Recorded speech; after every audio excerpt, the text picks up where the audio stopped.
Galates chapitre 6, nous commençons au verset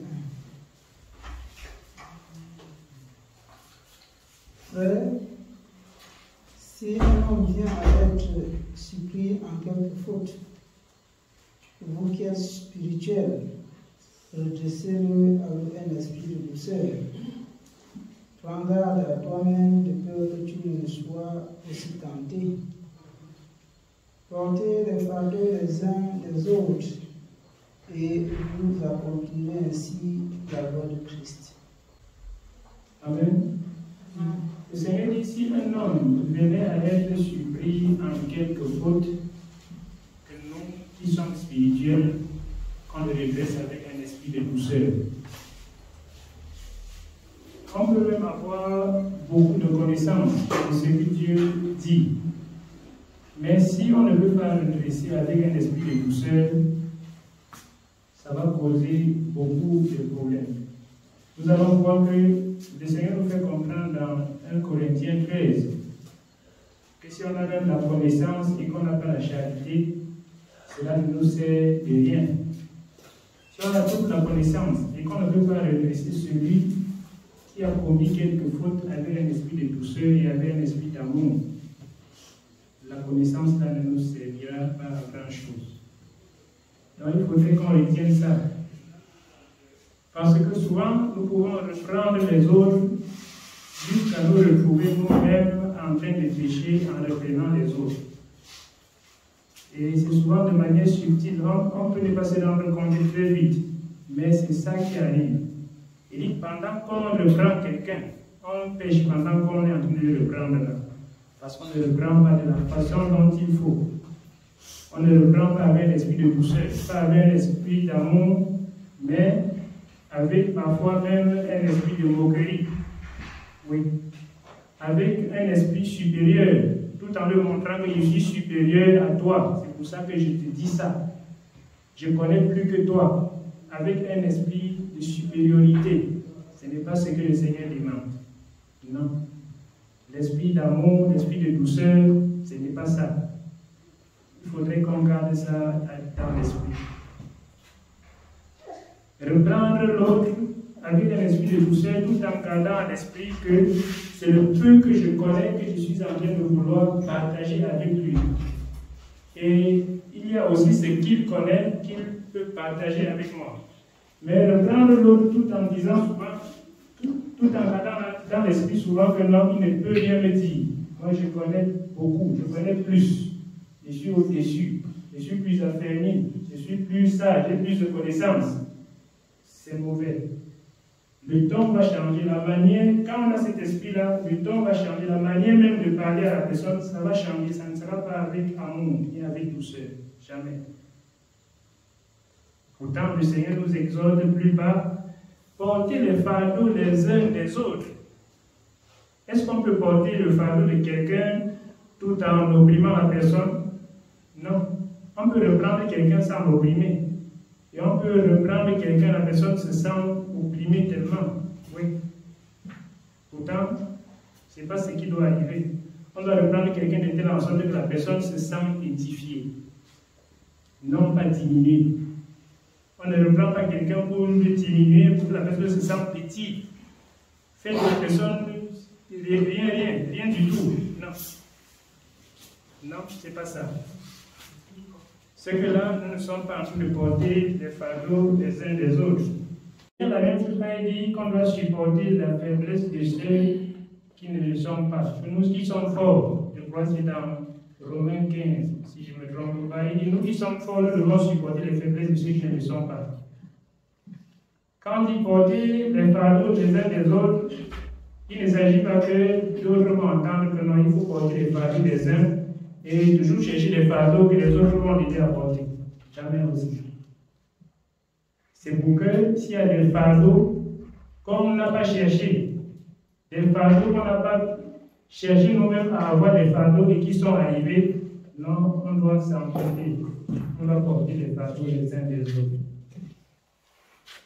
Mais il faudrait, si ça arrive à ce fardeau-là où on voit chaque fois que quelqu'un va chercher un fardeau parce qu'il sait que le Seigneur a dit qu'il faut porter les fardeaux les uns des autres, En cela, on ne porte plus avec lui. Jamais. Oui. On va discerner pour ne plus porter avec lui. Si c'est fait de manière, comme le Seigneur dit dans Nombre 15, que celui-là qui agit la main levée, il outrage l'Éternel. C'est-à-dire, agir la main levée, c'est-à-dire agir en connaissance de cause. J'agis comme ça parce que le Seigneur a dit qu'on doit porter les fardeaux les uns des autres. Donc, quand je vais venir avec mon frère, va m'aider. Quand ça va me dépasser, j'attaque ceci, ça va me dépasser, mon frère va m'aider. C'est dangereux. Amen. Nous allons continuer dans Galates.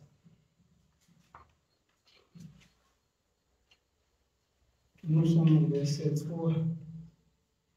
Si quelqu'un pense être quelque chose, quoiqu'il ne soit rien, il s'appuie sur lui-même.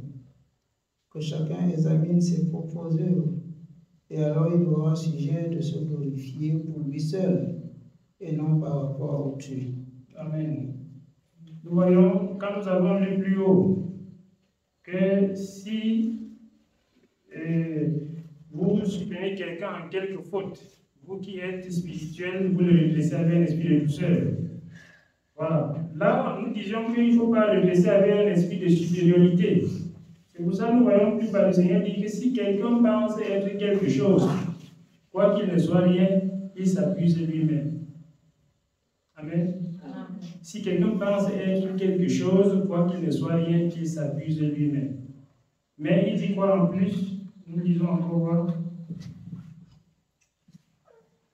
Que chacun examine ses propres voies, et alors il aura sujet de se glorifier pour lui seul, et non par rapport à autrui. Voilà.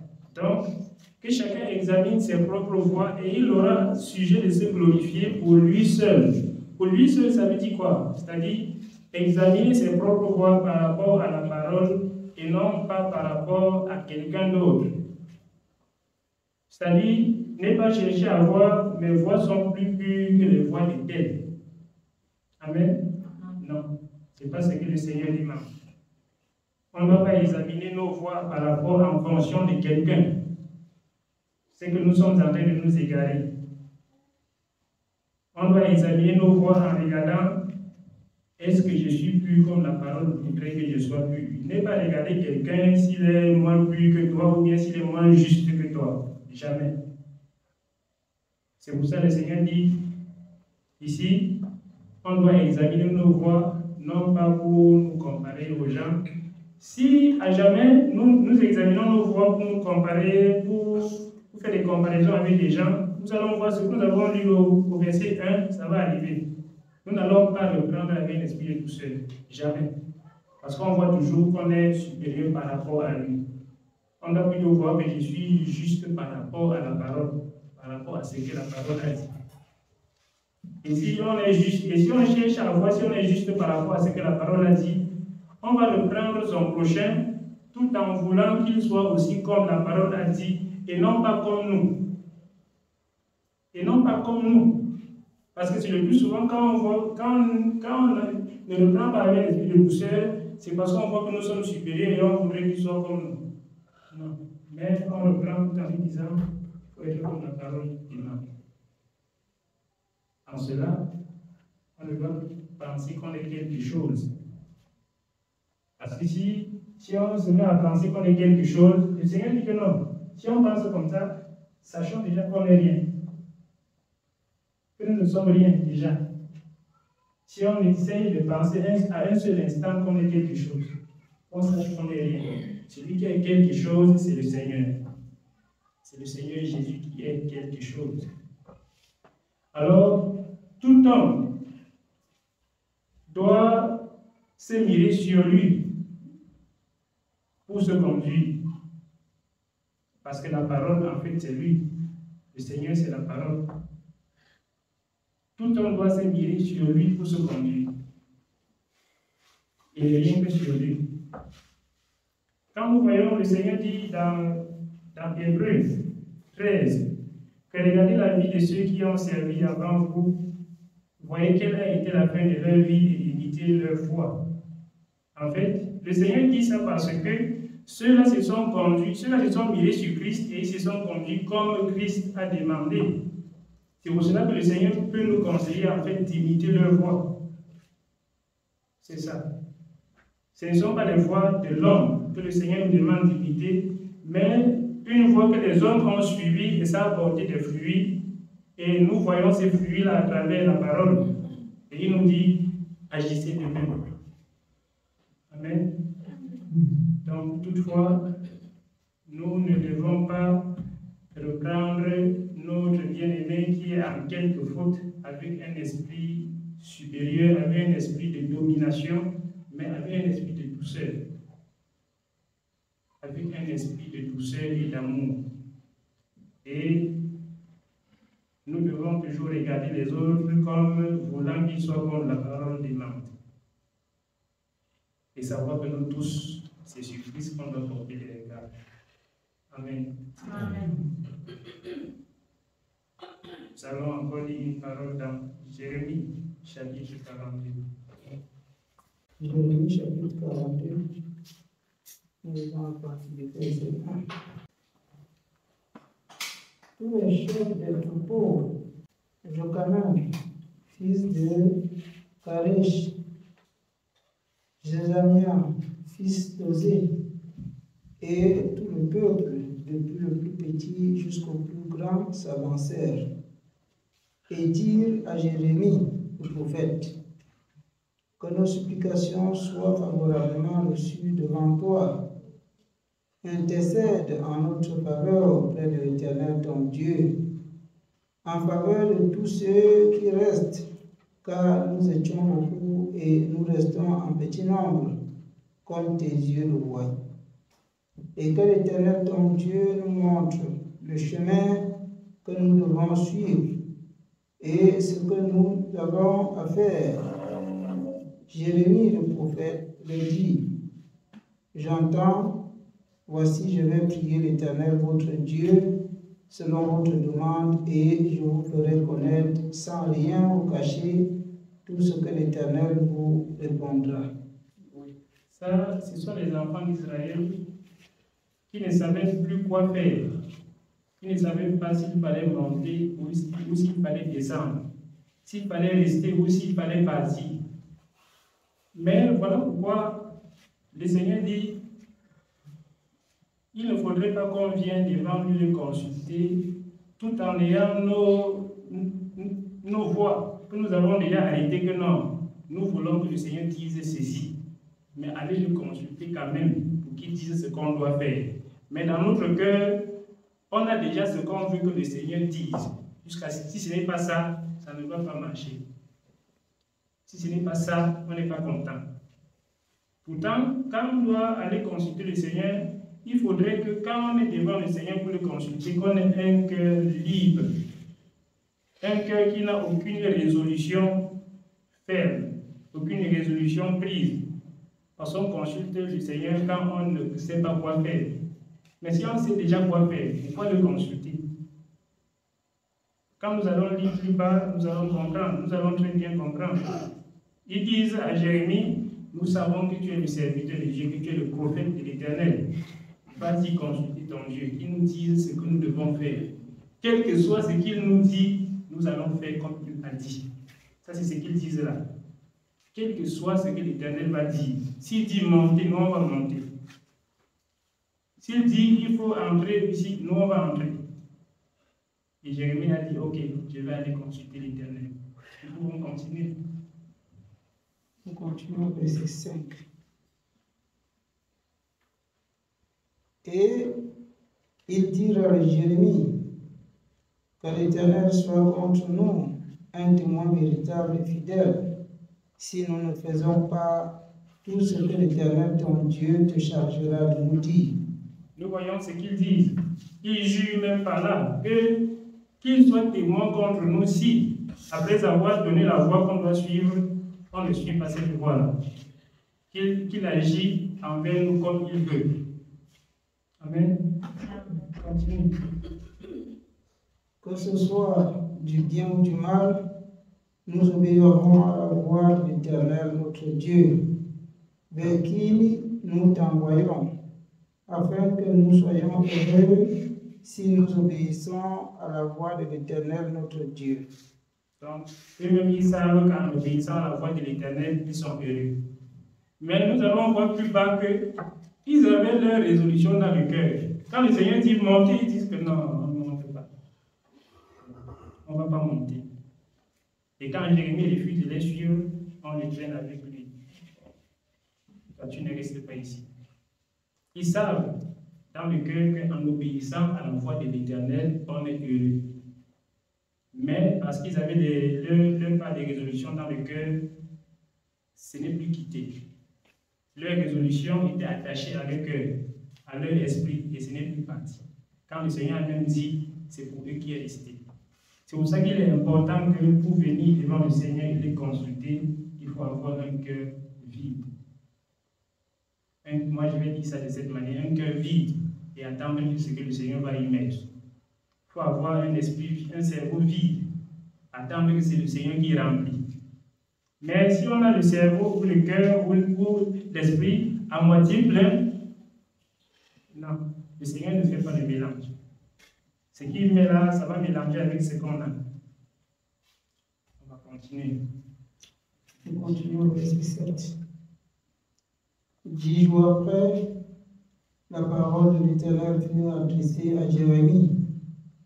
Et Jérémie appela Jochanan, fils de Kéra, tous les chefs de troupeaux qui étaient avec lui et tout le peuple, depuis le plus petit jusqu'au plus grand. Il a dit, ainsi parle l'Éternel, le Dieu d'Israël, vers qui vous m'avez envoyé, pour que je lui présente vos supplications.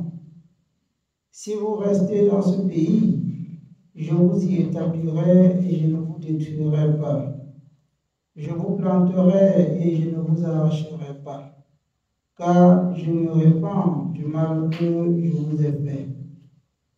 Ne craignez pas le roi de Babylone, dont vous avez peur. Ne le craignez pas, dit l'Éternel, car je suis avec vous pour vous sauver et vous délivrer de sa main. Je lui inspirerai de la compassion pour vous, et il aura pitié de vous, et il vous laissera demeurer dans votre pays. Mais si vous n'obéissez pas à la voix de l'Éternel votre Dieu, et si vous dites, nous ne resterons pas dans ce pays, non, nous irons au pays d'Égypte, où nous ne verrons point la guerre, où nous n'entendrons pas le son de la trompette, où nous ne mangerons pas de pain, et c'est là que nous habiterons. Alors écoutez la parole de l'Éternel, reste de Juda. Ainsi parle l'Éternel des armées, le Dieu d'Israël. Si vous tournez le visage pour aller en Égypte, si vous y allez demeurer, l'épée que vous redoutez vous attendra là au pays d'Égypte. La famine que vous craignez s'attachera à vous là en Égypte et vous y mourrez. Tous ceux qui tourneront le visage pour aller en Égypte afin d'y demeurer mourront par l'épée, par la famine et par la peste, et nul n'échappera, ne fuira devant les malheurs que je ferai venir sur eux. Car ainsi parle l'Éternel des armées, le Dieu d'Israël. De même que ma colère et ma fureur se sont répandues sur les habitants de Jérusalem, de même ma fureur se répandra sur vous. Si vous allez en Égypte, vous serez un sujet d'exécration, d'épouvante, de malédiction et d'opprobre, et vous ne verrez plus ce lieu. Amen. Donc nous voyons, il y a le roi de Babylone qui devait attaquer Israël, et il voulait fuir pour se retirer en Égypte. Et ils ont dit à Jérémie, va consulter l'Éternel pour nous. Si nous lisons à partir du chapitre 41, nous allons bien comprendre. Si nous lisons posément, ils disent à Jérémie, va consulter l'Éternel pour nous. Et voilà, l'Éternel a été clair sur tout ce que nous avons lu là. l'Éternel a été très clair. C'est ce qui me plaît vraiment sur Dieu. C'est qu'il ne dit pas des choses de manière floue, de manière à ce qu'on se mette encore à réfléchir dessus. Non. Quand le Seigneur dit dans Proverbe, que n'ai-je pas déjà mis pour toi par écrit des conseils et des réflexions, il réfléchit pour nous. Il a été clair. Ne partez pas, voilà les avantages si vous ne partez pas, voilà les inconvénients si vous partez. Il a été clair, ça. Oui, mais si nous sautons, nous continuons au chapitre 43, nous allons comprendre que ils ont dit non, nous n'allons pas rester. On va partir. Et pourtant, ce sont eux qui ont demandé au prophète de ne pas consulter l'Éternel pour nous. Quand l'Éternel dit ce qu'il faut faire, qu'ils n'acceptent pas. Voilà, parce qu'ils avaient leur pensée arrêtée dans leur cœur déjà d'abord.